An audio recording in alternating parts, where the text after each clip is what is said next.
శ్మశానంలో ఆయన కూర్చోపోతే ఉగ్రభూతాలు వచ్చి ఓళ్ల మీద పడిపోయి ప్రజల్ని సత్కార్యాలు చెయ్యనివ్వవని అక్కడ కూర్చుని తాండవం చేసి వాళ్ళని కూర్చోబెడతాడు. పార్వతీదేవి అడిగింది మహాభారతం అనుశాసనిక పర్వంలో, శుభ్రమైన కైలాసం ఉండగా, ఇంత ఐశ్వర్యం ఉండగా, చింతామణి గృహం ఉండగా శ్మశానంలో ఎందుకుంటున్నారని అడిగింది. అడిగితే ఆయన చెప్పాడు, పార్వతి బతికున్న నాళ్లు అన్ని చోట్లకి వెడతారు, ఏమీ తోచట్లేదు, శ్మశానానికి వెళ్ళొద్దామని ఎవరు రారు పార్వతి.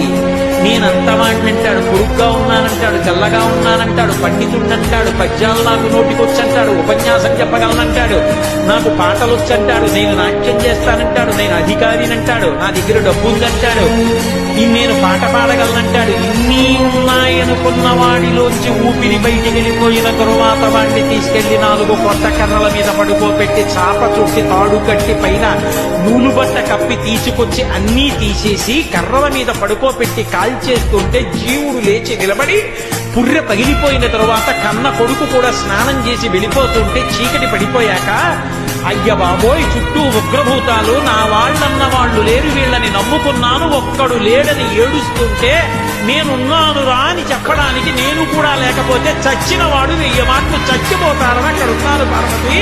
నా కర్మకాలక్కడలేనంత